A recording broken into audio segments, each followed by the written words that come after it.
তোমার উপর অবধারিত করে নাও দীর্ঘ নীরবতা, দীর্ঘ সময় চুপ করে থাকার বিষয়টা তোমার উপর অবধারিত করে নাও। ফাইন্নাহু মাকবাদাতুন লিশ-শাইতান, কারণ এই কাজটার মধ্য দিয়ে শয়তান বিতাড়িত হয়ে যায়। ওয়া আউনুন লাকা আলা আমরি দীনিক, দীর্ঘ সময় চুপ থাকলে তোমার দ্বীনের প্রতিটা কাজ করার ব্যাপারে আল্লাহ তোমাকে সাহায্য করবে। বা দীর্ঘ নীরবতার যে ব্যাপারটা দ্বীনের প্রতিটা কাজ করার ক্ষেত্রে তোমাকে সহযোগিতা করবে।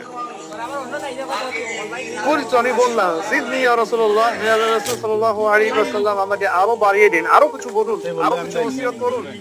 হয় না, তিনি বললেন ইয়াকা ওয়া কাসরাতাল দাহিক,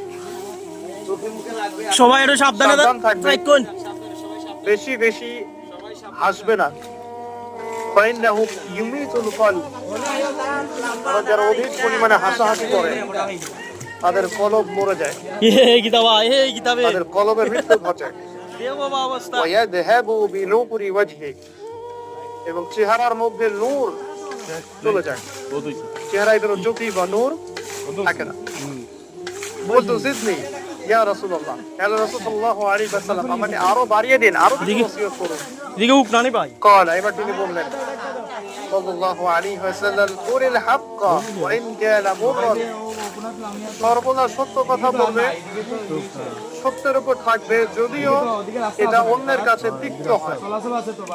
সত্য কথা বলবে যদিও এটা তিক্ত শোনায়। বলতো জিদনি ইয়া রাসূলুল্লাহ, তিনি বলছেন, আমি বললাম হে আল্লাহর রাসূল, আরো বাড়িয়ে দিন আমাকে। قال, এবার নবীজি বললেন সাল্লাল্লাহু আলাইহি ওয়াসাল্লাম, লা তাখাফ ফিল্লাহি লাফমাতা লাইম, আল্লাহর পথে কাজ করার ব্যাপারে বা আল্লাহর পথে চলার ক্ষেত্রে, আল্লাহর দ্বীন পালনের ক্ষেত্রে নিন্দুকের নিন্দার পরোয়া করবে না।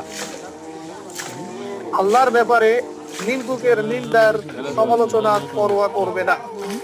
বলতো জিদনি ইয়া রাসূলুল্লাহ, তিনি বললেন, আমি বললাম যে আরো বাড়িয়ে দিন হে আল্লাহর রাসূল আমার জন্য। নবী করিম সাল্লাল্লাহু আলাইহি ওয়াসাল্লাম বললেন, কল, আগে কোন দিকে গেছলা ভাই? লিয়াহজুসকা আনিন